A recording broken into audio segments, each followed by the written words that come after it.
오늘도 말씀의 은혜를 사모하고 이 수요 예배에 나오신 성도님들 모두를 예수님의 이름으로 축복하고 환영합니다. 저는 오늘 부활을 사는 그리스도인, 특별히 목격자의 증언으로 들리는, 목격자의 증언으로 보는 부활이라는 제목으로 은혜의 말씀을 나누기 원합니다. 저는 오늘 부활에 관해서 여러분들과 함께 나누려고 하는데요. 오늘 우리 박정희 목사님께서 찬송을 이 부활과 관련된 찬송을 쭉 해주셨는데, 아마 여러분들 중에는 부활 주일이 지난 지가 벌써 3주가 되어 가는데요. 왜 또 부활에 관해서 설교하나 의아해할 수도 있을 것 같습니다. 이 오늘날 이 부활에 관한 신앙 회복이 너무나도 절실합니다. 이 다음 세대는 성인이 되면 교회를 떠나는 일들이 많이 일어나고 있습니다. 그리고 부활하신 예수님에 대한 진리가 마치 이 다른 종교들에서 말하는 어떤 신화 정도로 이해되고 있는 것이 현실입니다. 그런데 이 문제는 이 다음 세대에 국한된 문제만은 아닌 것 같습니다. 이 교회 생활을 꽤나 오래 한 사람들 중에도 이 예수님의 부활을 머리로서는 이해하지만 가슴으로서는 느끼지 못하는 그러한 사람들이 많이 있는 것 같습니다.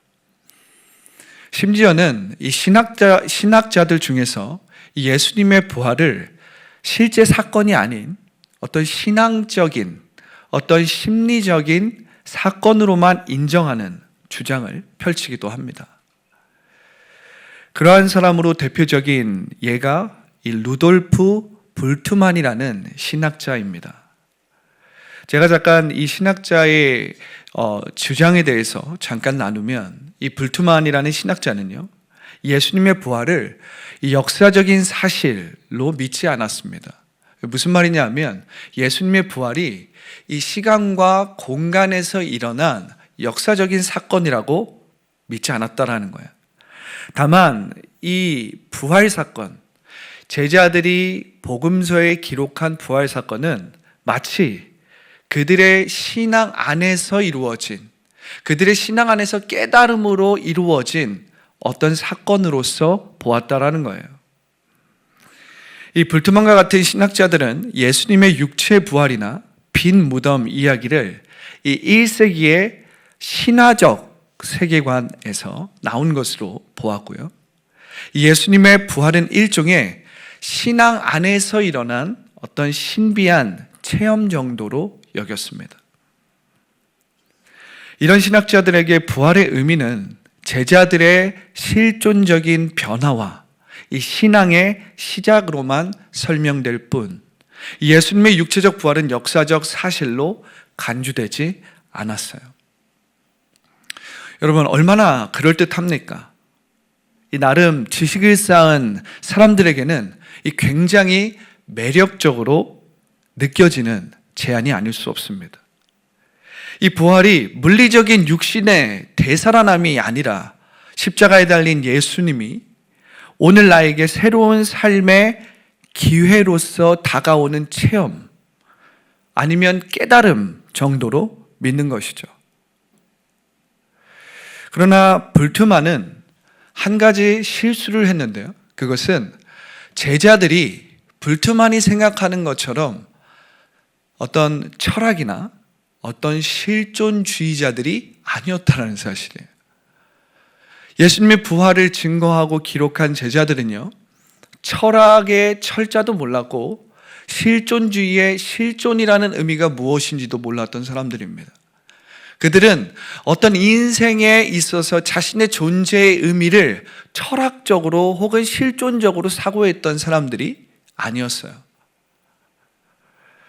여러분, 이 신약시대의 초대교회를 바치고 있는 두 가지 기둥이 있다면 그것은 부활과 성령입니다. 제자들은 하나같이 예수님께서 십자가의 고난을 당하기 직전에 어떻게 했습니까? 각자 자신의 살 길을 도모하며 뿔뿔이 흩어졌고 도망쳤습니다. 그리고 예수님의 그 고난의 현장에, 십자가의 그 고난의 현장에 나타나지 않았어요. 요한복음에 의하면 유일하게 사도 요한만이 예수님의 그 십자가 현장에 있었다라고 기록되어 있죠. 예수님의 제자들 중 수제자였던 베드로는 예수님을 3번이나 모른다고 여종들 앞에서 장담을 했습니다. 제자들은 예수님과 3년 반 동안 있으면서 예수님이 행하신 기적들을 보았어요. 그런데 그들에게 이것들이 아무런 소용이 없었습니다. 제자들은 죽음에서 부활하신 예수님을 보기 전까지 그저 무기력한 사람들이었어요. 그들이 3년 반 동안 예수님을 통해서 보았던 놀라운 기적, 귀신이 축출되고요, 병든 자가 치유되고요, 눈먼 자가 보게 되고요, 이 걷지 못하는 자가 걷게 되는 정말 놀라운 기적을 보았지만 그들은 결정적인 순간에 예수님을 떠났어요. 마치 이스라엘 백성이 하나님의 수많은 손길과 기적을 보았음에도 불구하고 뒤돌아서면 하나님께 불순종했듯이 제자들 역시 그러한 무기력한 모습을 보였다라는 것입니다. 이 제자들에게 일대 변화가 일어난 사건은 바로 십자가에 죽었던 이 예수님께서 죽은 지 3일 만에 살아나셔서 그들 앞에 나타난 이유였죠. 우리는 복음서를 통해서 제자들의 이러한 모습을 아주 적나라하게 볼 수 있습니다. 복음서는 제자들의 이러한 모습을 꾸미거나 어떤 신화적으로 표현해 놓지 않았습니다. 제자들의 인간적인 모습, 그들의 연약함을 적나라하게 표현하고 그리고 그들의 극적인 반전의 모습까지도 보여주고 있죠. 이 부활하신 예수님을 보고 난 후부터 제자들은 진정으로 변화되기 시작했고요. 예수님이 약속한 성령을 체험하면서 제자들은 부활하신 예수님에 대한 복음을 담대하게 능력 있게 선포하기 시작했습니다. 오늘 우리가 함께 읽은 이 고린도전서 15장은 그 유명한 부활장이라고 알려져 있습니다. 이 고린도전서는 굉장히 중요한 진리들을 많이 담고 있는데 이 13장에서 그 유명한 사랑장이 나오고요. 그리고 이 15장에서 또 다시 유명한 부활장이 나오게 되는 것입니다. 이 고린도전서 15장은 시대는 다르지만 어쩌면 우리와 같이 부활을 믿지 않는 배경을 가진 사람들을 대상으로 쓰였다라고 말할 수 있습니다. 이 고린도 교회는 바울에 의해 세워졌지만 그들 중 일부는 예수님의 부활을 부정하고 있었어요. 고린도전서 15장 12절부터 15절의 말씀을 우리가 함께 읽어보겠습니다. 좀 길지만 함께 읽어보겠습니다. 시작. 그리스도께서 죽은 자 가운데서 다시 살아나셨다 전파되었거늘 너희 중에서 어떤 사람들은 어찌하여 죽은 자 가운데서 부활이 없다 하느냐. 만일 죽은 자의 부활이 없으면 그리스도도 다시 살아나지 못하셨으리라. 그리스도께서 만일 다시 살아나지 못하셨으면 우리가 전파하는 것도 헛것이요 또 너희 믿음도 헛것이며 또 우리가 하나님의 거짓 증인으로 발견되리니 우리가 하나님이 그리스도를 다시 살리셨다고 증언하였습니다. 만일 죽은 자가 다시 살아나는 일이 없으면 하나님이 그리스도를 다시 살리지 아니하셨으리라.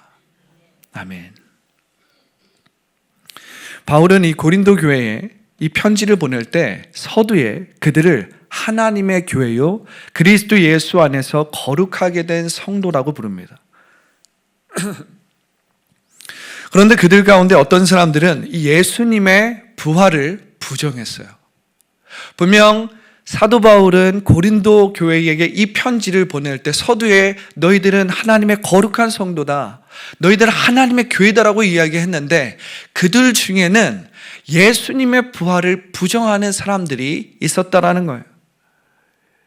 고린도 성도들 중에 일부는 부활을 일종의 종교적인 의식 정도로 생각한 것이 분명했는데요.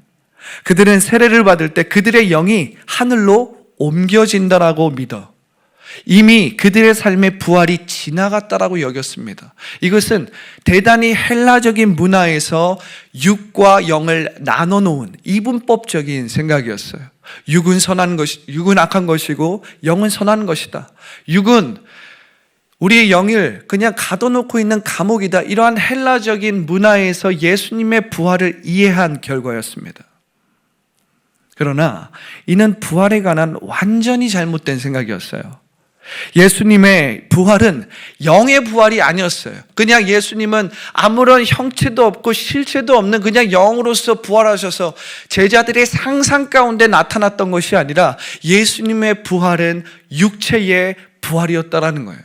이것을 믿기가 어렵겠지만 예수님의 부활은 육체의 부활이었다라는 것입니다. 그런데 고린도 교회 성도들 가운데 이 예수님의 육체 부활을 부정하는 일이 있었다라는 거예요. 그래서 바울은 이 15장에서 예수님의 육체 부활에 대한 이야기를 시작하는 것입니다.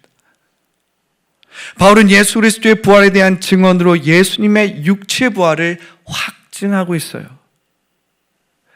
먼저 고린도전서 15장 1절부터 2절에서 이렇게 기록되어 있죠. 제가 읽어드리겠습니다. 형제들아, 내가 너희에게 전한 복음을 너희에게 알게 하노니 이는 너희가 받은 것이요 또 그 가운데 선 것이라. 너희가 만일 내가 전한 그 말을 굳게 지키고 헛되이 믿지 아니하였으면 그로 말미암아 구원을 받으리라. 첫 번째, 바울이 예수님의 부활에 대해서 확증하면서 이야기한 것은 이것이 좋은 소식이었다라는 거예요. 바울이 전하는 복음, 이것은 좋은 소식이었다라는 것입니다. 여러분, 바울이 전한 복음은 헬라어로 유앙게리온입니다. 유앙게리온. 직역하면 좋은 소식입니다. 그런데 바울이 전한 이 좋은 소식, 이 유앙게리온은요, 하나님이 보증하는 좋은 소식이었어요. 그러니까 이 유앙게리온은 로마 시대에서도 많이 사용했던 그러한 단어였는데, 황제의 좋은 소식, 왕의 좋은 소식을 알릴 때 유앙게리온이라고 썼어요. 그런데 바울이 전하는 유앙게리온은 하나님이 보증하는 좋은 소식이었다라는 거예요. 할렐루야. 우주의 통치자이신 하나님의 좋은 소식을 의미하는 것이 바로 바울이 전한 복음 유앙게리온이었어요. 여러분, 하나님이 보증하는 소식이라면 거기에 거짓이 있을 수 있겠습니까? 하나님이 보증하는 소식이라면 거기에 어떠한 류의 거짓이 있을 수 있겠냐 말이에요. 바울은 고린도 성도들에게 전한 복음, 즉 그들이 이미 받아서 영접한 그 복음을 다시 이야기하는 거예요. 바울이 이렇게 하는 이유는 그들이 복음을 듣고 예수님을 영접했지만 복음에서 나타나는 예수님이 정말 어떤 분인지 제대로 알지 못했기 때문에 그래요. 여러분, 우리는 교회만 왔다 갔다 하는 것으로 만족해서는 안 됩니다. 그것으로 우리의 구원이 보장되지 않기 때문이죠.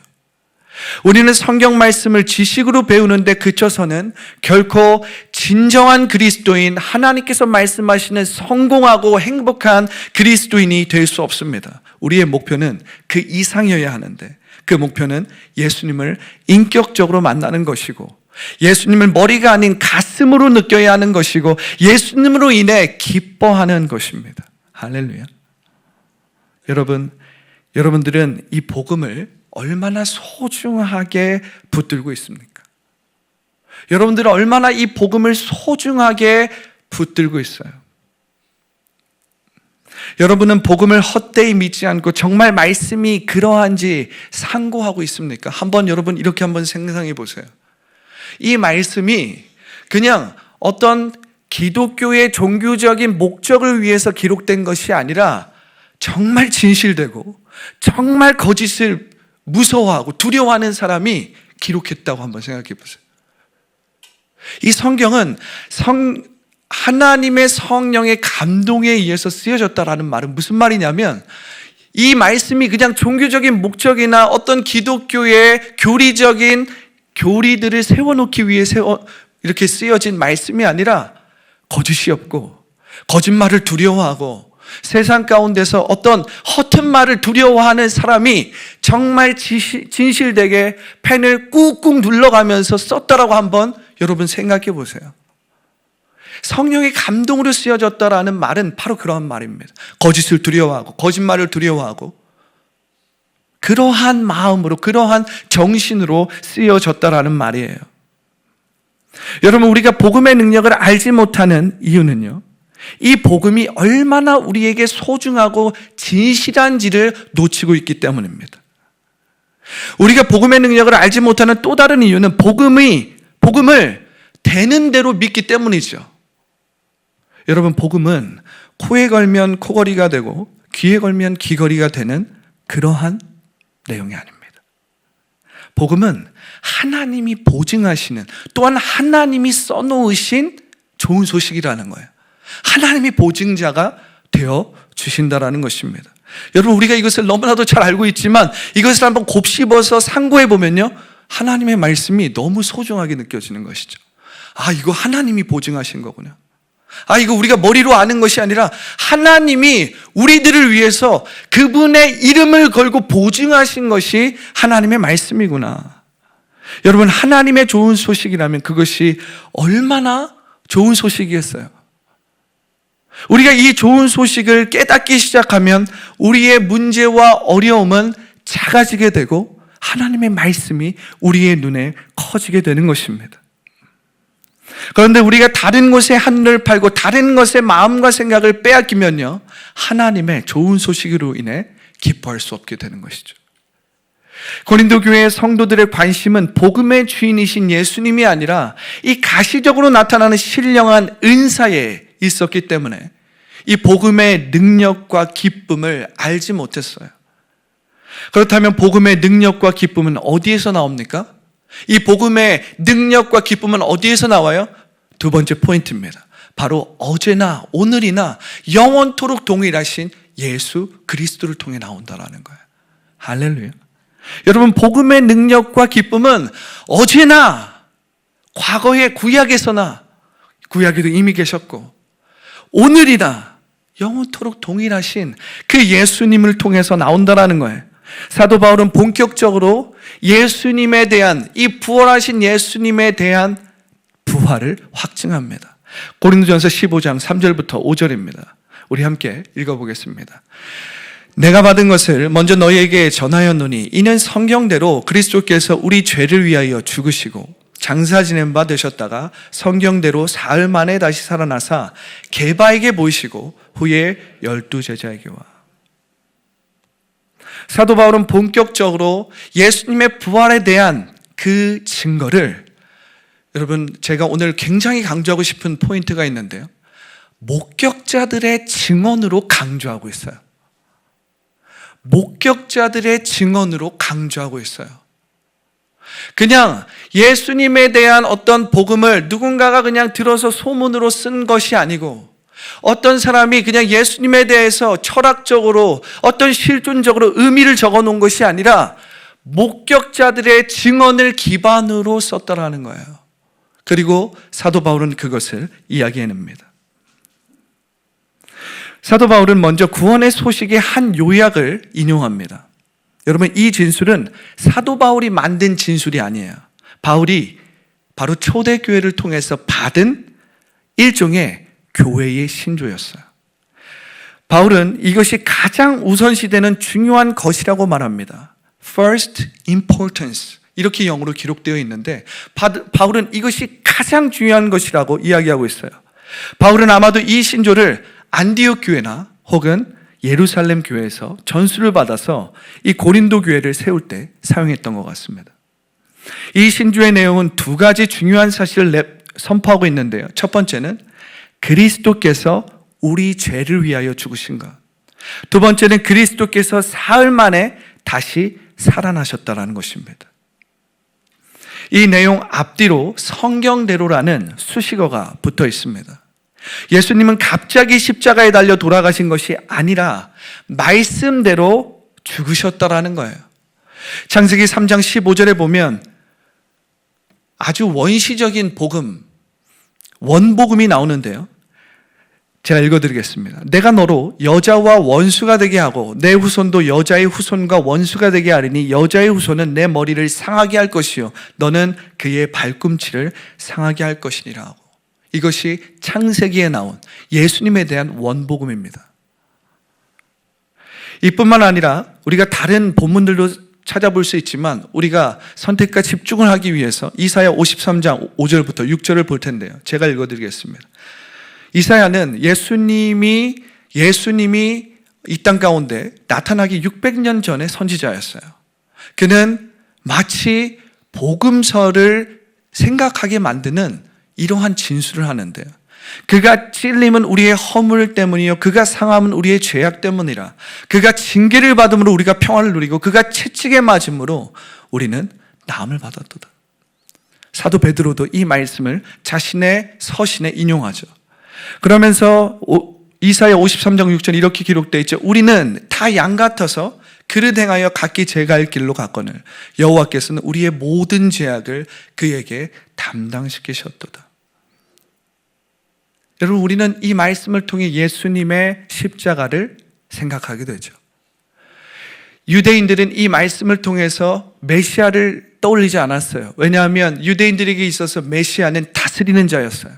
고난받는 자가 아니었어요. 죽는 자가 아니었어요. 십자와 같은 형틀에서 저주받는 자가 아니었어요. 유대인들에게 있어서 메시아는 다스리는 자.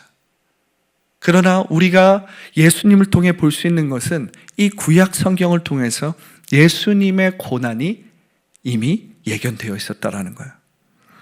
이뿐만 아니라 우리가 찾아보진 않겠지만 이스라엘의 속죄제는 이 예수님의 죽음을 예표하고 있다는 점에서 예수님이 우리 죄를 위해 성경대로 죽으셨다는 사실은 이 구약 성경에 예언되어 있다라고 할 수 있습니다. 또한 우리가 예수님의 부활 역시 말씀대로 이루어진 것이라고 볼 수 있는데요. 예수님은 이 표적을 구하는 바리새인들에게 어떠한 표적밖에는 내가 보여줄 것이 없다라고 이야기하는데 바로 요나의 표적이었습니다. 요나가 하나님의 말씀을 불순종해서 이 물고기의 뱃속에서 3일 동안 있다가 기도해서 그 뱃속에서 나오지 않습니까? 예수님은 표적을 구하는 바리새인들에게 내가 너희에게 줄 표적은 이거밖에 없다 하시면서 자신이 죽음 후에 3일 만에 부활할 것을 구약을 통해서 말씀하시죠. 또한 하나님께서 그의 아들을 무덤에서 일으키시고 다시 살리는 부활에 관한 시편이 있습니다. 시편 16편 10절입니다. 이렇게 기록되어 있죠. 이는 주께서 내 영혼을 수월에 버리지 아니하시며 주의 거룩한 자를 멸망시키지 아니하실 것임이니이다. 이런 구약 성경의 본물들은 예수님의 죽음과 부활이 성경대로 이루어진 사건임을 보여주고 있습니다. 바울이 고린도 성도들에게 선포하는 이 구원의 소식의 요약에는 아주 또 중요한 문구가 나오는데요. 그것은 장사 지낸 바 되셨다가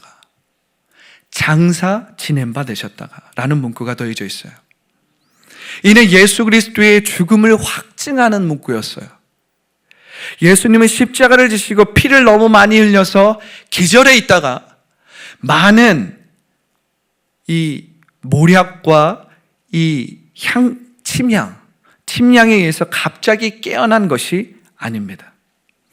또는 어떤 이들은 예수님의 시체를 누군가가 가져간 후에 예수님이 부활했다라고 소문을 냈다라고 이야기하는데, 여러분, 당시 종교 지도자들에 의해서 이 예수님의 무덤은 아주 상엄하게 지켜지고 있었어요. 왜냐하면 당시 종교 지도자들도 예수님의 부활에 대한 이야기를 어느 정도 감지하고 있었거든요.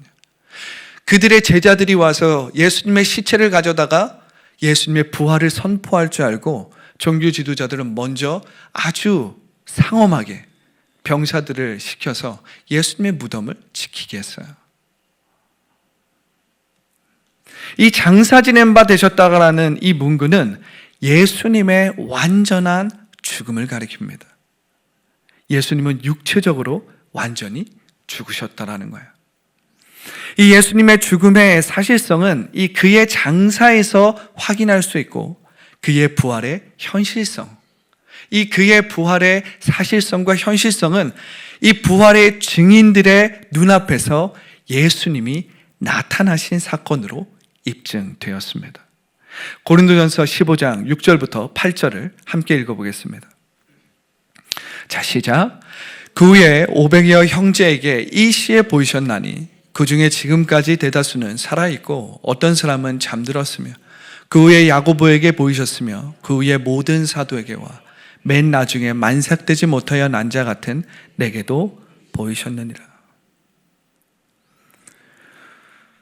사도 바울은 초대교회에서 예수님의 부활에 대한 신조를 먼저 이야기한 후에 추가적으로 예수님의 부활에 대한 목격자들을 진술하고 있습니다.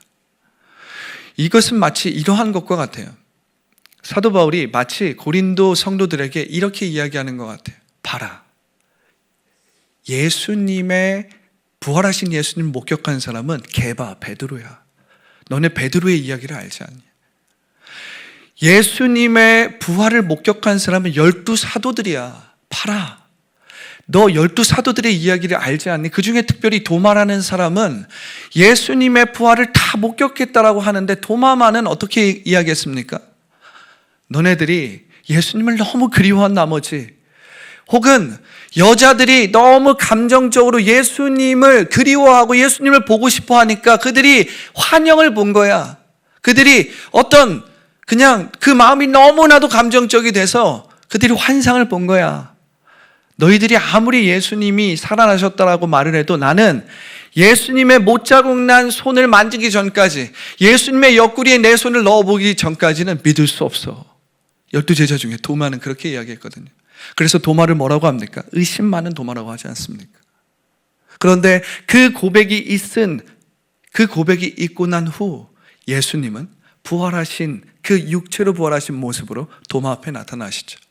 그리고 예수님 뭐라고 말씀하십니까? 도마야, 못자국 난 이 내 손을 만지고 이 찔린 나의 옆구리를 만져보고 너도 믿지 않는 자가 아니라 믿는 자가 되라. 그러면서 예수님께서 도마에게 뭐라고 말씀하십니까? 도마가 예수님, 주님이시군요 하니까 너는 본고로 믿느냐? 나를 보지 않고 믿는 자들은 더 복되도다. 이렇게 말씀하지 않으십니까? 사도 바울은 마치 이렇게 그들의 이야기를, 이 목격자 증언의 명단을 이야기하면서 이야기하는 것과 같아요. 그러면서 또 다른 목격자 이 증언의 명단을 이야기하고 있는데요. 500여 형제들, 그리고 굉장히 흥미로운 이야기를 하는데 그 중에 지금까지 대다수는 살아있고 어떤 사람들은 잠들었으며, 이 고린도전서가 학자들이 추정하기에는 예수님이 돌아가시고 난 후 20년에서 25년 후에 기록되었다고 합니다.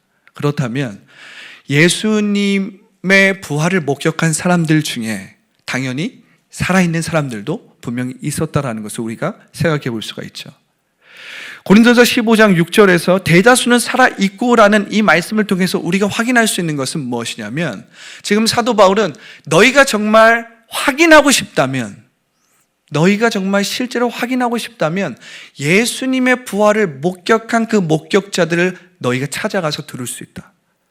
그들을 너희가 인터뷰할 수가 있고 그들의 말씀을 너희가 직접 들어볼 수 있다라고 제안을 하는 거예요. 실제로 의사였던 누가 있지 않습니까? 누가복음의 지필자 누가는 예수님을 직접 목격한 사람이 아니었지만 복음서를 썼던 사람이에요. 학자들은 이 누가가 예수님을 직접 목격한 사람들의 증언을 바탕으로 누가복음을 기록했다라고 이야기합니다. 고린도전서 15장 7절에 보면 그 후에 야고보에게 보이셨으니, 이 야고보는 사도 야고보가 아니에요. 예수님의 생전에 예수님의 신성을 인정하지 않았던 형제 야고보, 예수님의 형제 야고보죠. 이 형제 야고보에게도 부활하신 예수님이 나타나셔서 야고보도 예수님을 인정하게 되죠. 그리고 야고보는 예루살렘의 아주 중요한 지도자가 됩니다. 우리가 이것을 보면 아주 세 번째 중요한 포인트를 우리가 정리할 수 있는데요. 그것은 부활은 주관적인 환상이 아닌 객관적인 목격자들의 증언이었다라는 거예요. 부활은 주관적인 환상이 아닌 객관적인 목격자들의 증언이었다라는 거예요. 사도 베드로와 요한은 사도행전에서 종종 법정 앞에 서고 많은 사람들 앞에 막 이야기할 때 두려워하지 않고 담대하게 이렇게 이야기했는데, 우리가 보고 들은 것을 말하지 않을 수 없다. 그것이 바로 목격자들이죠. 오늘 본문에는 부활하신 예수님을 목격한 첫사람으로서 여성들이 있었는데, 여성들이 목격자 목록에 나오지 않습니다. 그 이유는 여성들이 이 법적인 증언으로 효력이 없었기 때문에 그랬을 것입니다. 여러분, 오늘 말씀을 통해서 제가 이것을 굉장히 강조하고 싶었는데요. 오늘 이 목격자 증언의 목록에 사도 바울도 포함되어 있습니다. 바울은 이렇게 고백하죠. 맨 나중에 만삭되지 못하여 난 자 같은 내게도 예수님이 나타나셨다. 굉장히 어떤 게 좀 뭐라고 할까요? 기형아적인 표현을 바울이 썼는데요. 이 맨 나중에 만삭되지 못하여 난 자, 그런 나에게도 예수님이 나타났다. 그러면서 바울 자신도 이 목격자 증인의 명단에 포함됩니다. 이 바울이 주님이 나타나신 목록에 자신의 체험을 포함시킨다라는 사실로 볼 때, 이 다메섹 도상에서 그가 부활하신 그리스도를 만난 것에 관한 이것은 그가 이 다른 환상과 계시와 똑같은 어떤 그런 모종의 주관적인 환상으로서 이야기하지 않는다라는 것임을 우리가 알 수 있습니다. 바울은 이 고린도 후서 12장 1절에 자신이 받은 어떤 환상과 어떤 그런 이 계시에 대해서 이야기하는데, 지금 이 고린도전서 15장에 쓰인 이 부분에서는 바울이 말하고 있는 환상과 계시로서 이야기하지 않는다라는 것을 분명히 우리가 알 수 있죠. 좀 제가 어렵게 이야기를 했는데 무슨 말이냐면, 바울은 자신이 받은 환상과 계시와 예수님의 현현을 목격자로서 보았던 그 경험을 구별하고 있다라는 거예요. 제가 조금 이해가 되십니까? 예, 저희 언어가 조금 부족해서 여러분들에게 다 이게 설명이 안 되는 게 제가 조금 안타까운데, 그러니까 바울은 지금 자신이 받은 환상과 계시의 주관적인 경험과 예수님의 그 부활하신 예수님을 보았던 자신의 객관적인 경험을 구별하면서 자신을 목격자의 명단에 넣고 있다는 거예요. 조금 더 풀어진 것 같습니다. 여러분, 이것이 대단히 중요한데요. 바울은 예수님의 현현을 주관적인 경험이 아닌 객관적인 목격자로서 체험했기 때문입니다. 왜 이것이 중요합니까? 왜 바울은 그렇게 경험했어야 됩니까? 그것은 바울이 전하는 말씀의 진실성 때문에 그런 거예요. 바울이 전하는 그 말씀의 진실성 때문에 그래요. 바울은 다른 사도들과 다르게 예수님이 살아계셨을 때 함께하지 못했지만 마치 만삭되지 못하여 난 아이처럼, 즉 비정상적인 방법으로 예수님의 현현을 역사적으로 목격한 자가 되었다라는 거예요. 바울 자신은 하나님에 의해 이방인들을 위해 선택받은 사도였는데, 이방인들에게 부활하신 예수님을 전파하기 위해서는 이것이 반드시 필요했다라는 거예요. 말씀의 진실성, 말씀의 거룩성을 위해서요.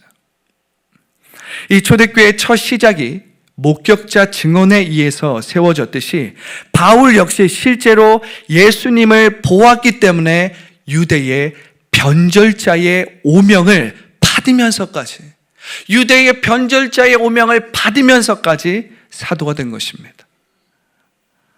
바울은 자신의 과거를 잘 알고 있었고 교회를 박해하며 그리스도인들을 괴롭게 했던 자신의 과거에도 불구하고 지금 자신이 다른 사도들보다 더 많이 수고할 수 있는 것은 이 하나님의 은혜라고 고백하는 것입니다. 비정상적인 방법이었지만 하나님께서 예수님의 현현을 객관적인 역사적인 사실로 보여주셨다라는 거예요. 이처럼 예수님의 부활은 주관적인 환상이나 체험에 근거한 것이 아니라 부활하신 예수님의 현현을 직접 목격했던, 보았던 이 목격자들의 증언에 근거한 것입니다.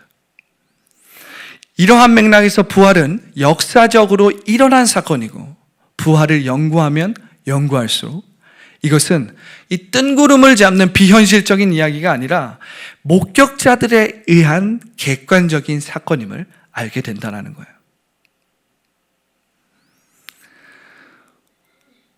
이 예수님의 육체 부활이 허점이다. 예수님의 부활이 허점으로 가득하다. 이 허점을 파고들다가 회의적이고 냉소적이었던 무신론자가 이 그리스도인이 되고 목사님까지 된 실제 이야기가 있습니다. 이 무신론자에서 그리스도인이 된 리스트로벨이라는 사람입니다. 그는 먼저 그리스도인이 된 아내를 못마땅하게 여기면서 예수님의 부활이 허구임을 증명하기 위해 2년 동안 부활 사건의 허점을 파고들었어요. 이 리스트로벨이라는 사람은 예일대에서 법을 전공했고요. 이 시카고 트리뷴지에서 법률 편집자로 일했습니다. 그는 여기서 배웠던 자신의 노하우를 가지고 이 예수님의 부활이 허구라는 것을 증명하는 데 사용했어요. 그리고 자신의 시간을 2년이나 사용했습니다. 이 리스트로벨의 이 회의주의와 냉소주의가 얼마나 강력했는지 그것을 보여주는 대목이 있는데요. 이 시카고 트리뷴지의 표 중에 하나는 이런 표가 있었다고 합니다. 엄마가 너를 사랑한다라고 이야기한다면 반드시 확인해봐라. 엄마가 너를 사랑한다라고 하면 반드시 확인해보라는 거예요. 여러분, 엄마가 우리가 사랑한다고 하면 우리가 의심합니까? 의심하지 않잖아요. 그런데 이 시카고 트리뷴지의 이 표현은 이 저널리스트들의 어떤 정신과도 같았다라는 거예요. 엄마가 너를 사랑한다고 하면 의심하고 반드시 확인해 보라는 거예요. 이처럼 그는 회의주의와 냉소주의의 자부심을 느꼈어요. 저널리스트의 어떤 필요한 덕목이었겠죠. 그런 그가 2년 동안 예수님의 부활에 관한 자료들을 다 검토합니다. 그리고 그는 그의 한 간증에서 이렇게 이야기해요. 그가 이렇게 결론을 내렸다고 합니다. 그는 간증에서 이렇게 이야기합니다. 그가 이렇게 이야기하는 거예요. 저는 제 인생에 2년을 들여 이를 연구했습니다. 그리고 결국 주일 오후가 되었습니다. 저는 방에 혼자 앉아 있었고 이젠 결정을 해야겠다 생각을 했습니다. 그래서 이렇게 해야겠다라고 마음을 먹었어요. 노란색 줄공책을 꺼내서 내가 수집한 증거들을 요약해보자. 그래서 그는 그렇게 했다라고 합니다. 몇 페이지를 쓰고